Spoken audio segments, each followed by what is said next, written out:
Dans le cours, Rabbi Abraham, il est Nishmat, mon grand-père, Abraham Ben Daya, qui est Nishmato Began Eden, Kol HaTzadikim, Shenizke Etriat HaMetim, Bekaror Mamash. Mes amis, on rentre dans le vif du sujet. On va maintenant parler de la Kedusha, de l'importance, de la grandeur du jour de Purim. Et donc, comme on l'a dit, plus on se prépare, et plus on arrive prêt, et plus on va vivre le moment de manière intense, grand, fort, et il va nous porter, Bezrat Hashem, pour toute l'année. Et comme ça, Katav Rabbeinu Yosef Hatzarfati. Il n'y a que des Français, messieurs. Zal. Katav Rabbeinu Yosef Hatzarfati, bon, c'est son nom, hein. Qui Purim ou Keneget Kol Hamoadim Kulam. Purim équivaut à toutes les fêtes de l'année. Toutes les fêtes de l'année. Alors, mais toutes les fêtes, pas exactement, toutes les fêtes. Akadosh Baruch Hu nous a donné un jour unique dans l'année, ça s'appelle Purim. Et dans Purim est inclus Shabbat, Rosh Chodesh, Kippour, Shavuot, Sukkot, Pessah, Hanouka, tout ce que tu veux, tout est dedans. En quelques temps. Veirabo Mashira Bekulam. Et si tu réfléchis, tu vois tout ce qu'il y a, tout ce qui s'est passé dans les fêtes d'Israël, en vérité, tu le retrouves à Purim. Vetorcher et Shumot Kadvu, qui Purim, Rachet Tevot. C'est-à-dire quand tu prends Purim égal, Rachet Tevot, Pessah. Vav. Ah, tu vas dire, ouais, c'est tire pas les cheveux. Un peu. Là, un peu. Non, va. Là, il dit Vesukot.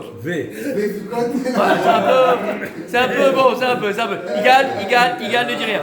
Igal, il faut que je mette ce cours quelque part, donc comme ça. Rosh Hashanah, Resh, Purim, Rosh Hashanah, Yud, Yom HaKippurim, même.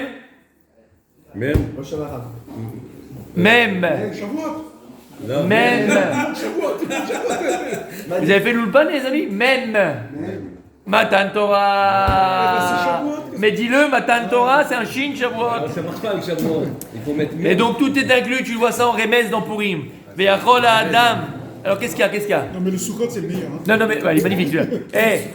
Et alors, maintenant tu sais que Purim est inclus dans Purim égal toutes les fêtes de l'année. Rabbi Chaim, Baruch haba. Il est mentionné toutes les fêtes Midat Torah, c'est les fêtes de la Torah. Qu'est-ce que tu apprends de là, Igal? Et alors, ok, d'accord, dans Purim il y a toutes les fêtes, et alors hein? C'est Keneged et alors? Ça veut dire que tu fais Purim, tu n'as pas besoin de faire les autres. Oh non, fais pas le tunisien toi. Tu fais le tunisien là. Ça veut dire que imagine ce que tu peux être zoché le jour de Purim. Tu peux maintenant puiser.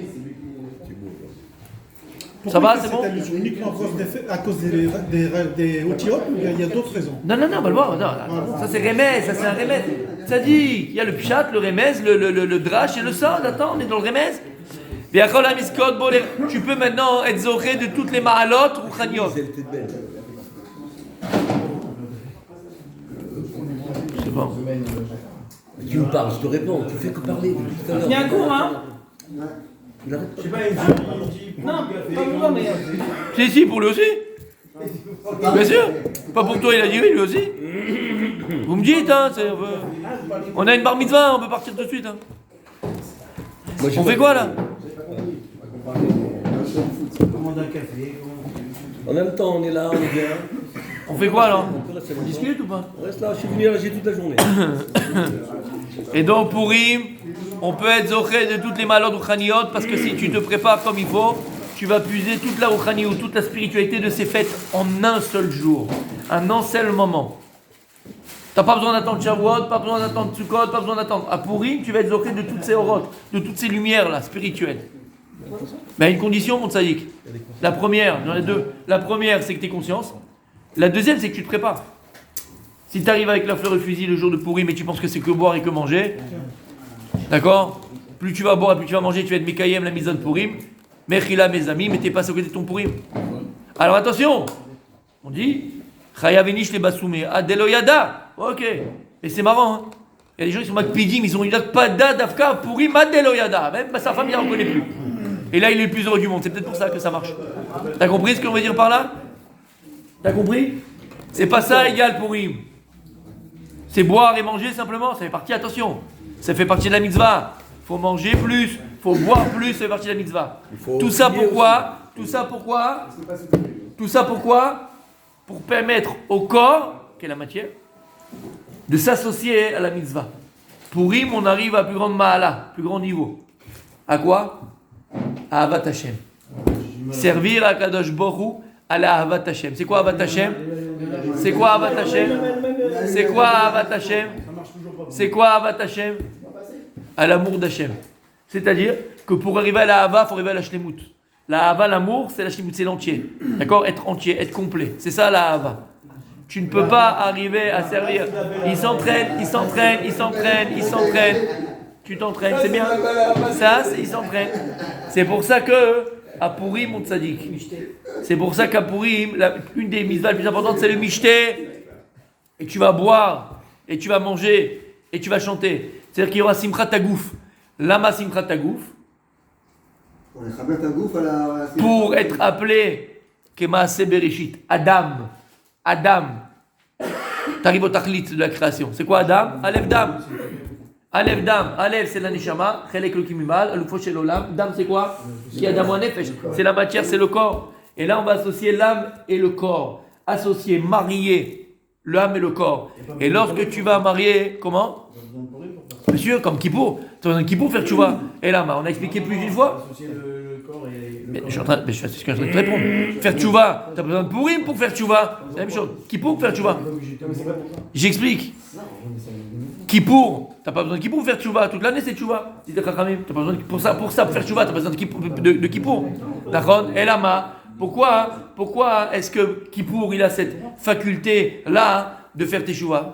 Parce qu'on te dit qu'à Kippour, c'est beaucoup plus facile de faire teshuva. C'est-à-dire qu'il y a des moments, il y a des zmanim, soit qui ont été préparés par Hachem, comme Kippour, soit par l'homme, comme Purim ou comme Hanouka. Il y a des zmanim, il y a des temps où il est plus opportun, propice, lama. Parce que là, c'est Akadosh Baruch Hu, Kippour, il a dit à Moshe Rabbeinu, Salarti, Kitvarecha. Et à partir du moment où ça a été scellé, ancré, empreinte dans le temps, que c'est un moment où toutes les portes du ciel sont ouvertes et la tchouva elle est plus facile à être acceptée par Akadosh Baruch Hu.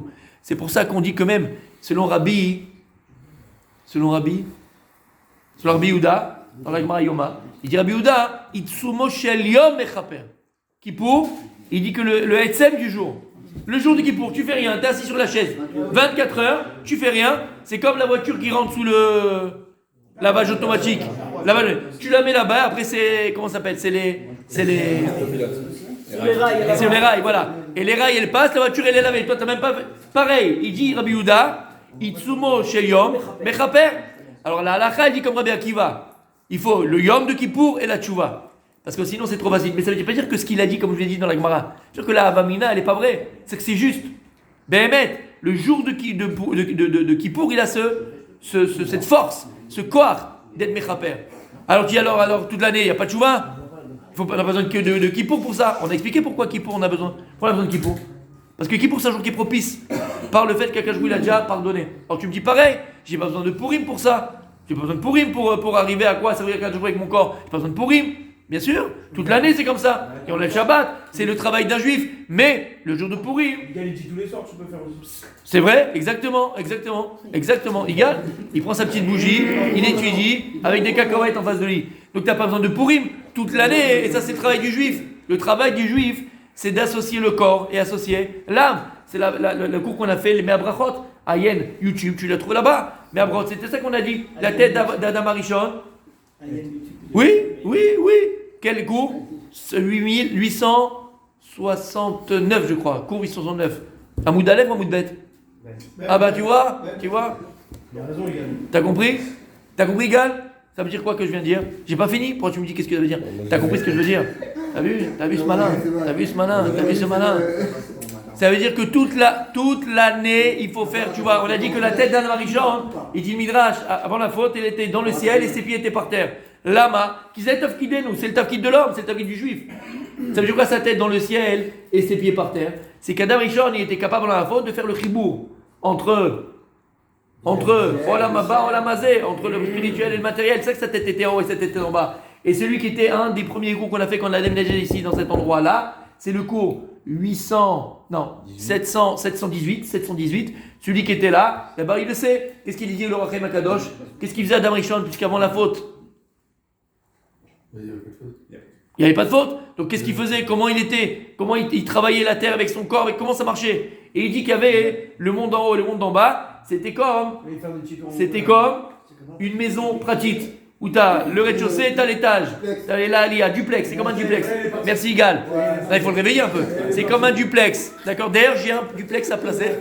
D'accord? C'est comme un duplex. Et il dit en Rem Akadosh, quand il voulait Igal, quand il voulait faire donc arriver à des niveaux spirituels, les notes Mizivashrina, il montait Baalia, Vaya, Moufchat Migoufo. Comme ça, il enlevait l'habit du corps, et il montait dans la Aliyah, et là-bas, il était néné Mizivashrina. Et quand il devait s'occuper des choses Artsiim, Gashmiim, il se revêtissait de son habit qui était son corps, et il allait avec sa femme, il travaillait la terre, il faisait le machin, Tu comprends ce qu'on dit? Oui, il a fait. Et nous, le travail, c'est ça. Après la faute, c'est ça. C'est quoi? C'est qu'on doit maintenant, comme un Rishon avant la faute, prendre un duplex. D'accord? C'est-à-dire qu'on doit associer le spirituel et le matériel. D'accord?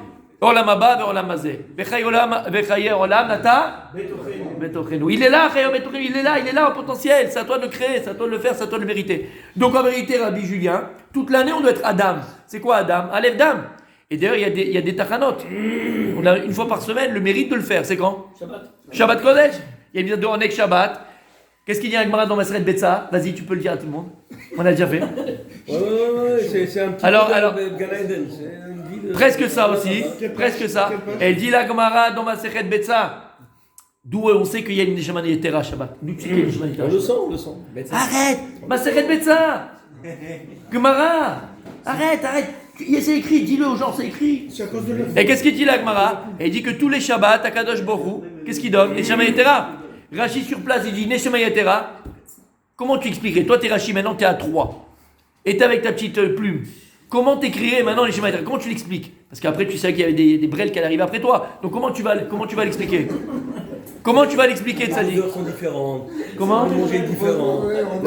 Comment tu vas l'écrire? Neshama Yetera, c'est une entité spirituelle en plus que... Non? Il dit non, pourquoi on a besoin de Neshama Yetera? Pourquoi? L'ishtot velechol berevach, pour pouvoir boire, pour pouvoir manger berevach, pour être bien et pas que pas notre âme elle soit dégoûtée. Tous les commentateurs posent la question, ils disent dans quel rapport on parle de Neshama Yetera, on parle d'une âme, c'est spirituel. Et toi qu'est-ce que tu m'expliques Rashi? Pour pouvoir manger et boire, c'est ensemble. C'est ensemble, tu comprends ce que ça veut dire? C'est pour ça Neshama Yetera, parce que Shabbat il faut manger plus, les Taneg plus, d'accord? Et donc à Kadosh vous savez les Neshama pour que puisse l'esprit de l'homme, le corps de l'homme puisse accepter cette gashmiout en plus. Mais Shabbat, pourquoi tu bois, pourquoi tu manges, pourquoi tu chantes? L'Ikvodo Itbarach, pour Akadosh Borou. Mais attention, Hachem il te dit, n'oublie pas ton corps, je t'ai pas créé comme un malach, je t'ai pas créé comme un ange, je t'ai créé comme un homme. Et être un homme c'est Adam. Tu dois me servir avec ton corps et avec ton âme. Comme il dit David Amelech. Kol atzmotai tomarna Hashem. Kol atzmotai, pas simplement ma chair. C'est quoi les atzamot? C'est leur etzem. Afilou les atzamot, qui sont quoi? Ils sont très importants parce que c'est la stature de l'homme. Mais c'est quoi les atzamot? C'est pas, entre guillemets, c'est pas quelque chose de mort, mais vous avez compris ce que je veux dire? Ouais, les atzamot, c'est atzamot, c'est atzamot. Dans la chair, il y a les trucs, il y a les machins, il y a le sang, il y a plein de choses. Afilou atzamot. Kol atzmotai, c'est-à-dire que Kol atzmiu, tu ad atzamot. Tout mon corps entier à Kadosh Borou te loue. Tout mon corps entier te sert à Kadosh Borou. C'est ça qui peut arriver. Ah, toute l'année on peut le faire. Maintenant que toute l'année tu dois le faire. On a vu les tachanot. Aval, il y a un jour qui va être propice à ça. Il y a un jour qui va être propice à servir à Kadosh Borou, avec son corps, avec son âme. Oui. Et c'est pour ça que pour une des mitzvahs, c'est de bien manger et de bien boire. Parce que ça fait partie du corps. Ça fait partie de l'avodat Hashem. Pour arriver que le corps soit au niveau de l'âme. Et que le corps aussi va servir Kadosh Borou. Et après, donc, tu vas arriver, si il y a Shlemout, si tu es quelqu'un d'entier et de complet, tu arrives à la simcha. Tu peux pas avoir de simcha et de joie dans ce qui est séparé, dans ce qui est déchiré. Si je viens, je te donne à la moitié d'un billet de 500 €, est-ce que tu es heureux? Est-ce que tu es content? Non seulement tu n'es pas content, en plus tu as les boules. Parce que tu as contre les mains la moitié de quelque chose que tu n'auras peut-être pas. Et donc tu as les boules. Au mieux des fois de rien avoir que d'avoir la moitié de quelque chose. Donc, la séparation, le piroud, c'est le plus frustrant, qui fait mal, d'accord? Mais si maintenant je viens et je te donne l'autre moitié des 500 €, tu peux le scotcher, tu vas à la Banque de France. Voilà, t'as 500 €, t'es le plus heureux du monde, t'es content, t'es machin. Pourquoi? La shlemout ne peut exister uniquement La simcha ne peut exister uniquement dans la shlemut, dans ce qui est complet, dans ce qui est entier. Et c'est pour ça qu'on dit, mes amis, à Sharoui Belo Isha, Sharoui Belo Simcha par exemple, quelqu'un qui n'est pas marié, il peut pas avoir la simcha, l'ama, parce qu'au départ, cette âme c'était une seule et même âme. Qu'est-ce qui s'est passé? Quand il la sépare en deux, l'un dans le corps d'un homme, l'un dans le corps d'une femme, et après tu as retrouvé ton âme sœur, on dit en français. Quand tu arrives à se retrouver, si tu n'es pas marié, tu restes toujours à moitié, tu es toujours la moitié d'une âme. La Gemara dit, Sharoui Belo Isha, Sharoui Belo Simcha. Encore une fois, tu ne peux pas trouver la joie si il n'y a pas quelque chose d'entier et de complet. C'est pour ça que le plus grand moment de l'année, c'est Pourim, parce qu'on arrive à cette shlemut, à cette entité, à cette complémentarité du corps et de l'âme. Et lorsqu'on arrive au corps et l'âme, associer le corps et l'âme, on arrive même à servir à Kadosh Baruch Hu, non seulement d'école à Samota comme à Hachem, mais tout mon esprit à Kadosh Baruch Hu. Et j'arrive à un niveau de Ahava. Je ne peux pas arriver à la Ahava sans la Simcha. Je peux arriver à la Simcha sans la shlemut. Je peux arriver à la shlemut sans associer le corps et l'âme. On continuera Bezrat Hashem. Juste, on continue dimanche. Attends, dimanche. Et on va voir dans les détails plus le rapport entre Pourim et tout est fait de la Torah. Oui, chez Ella, mes amis.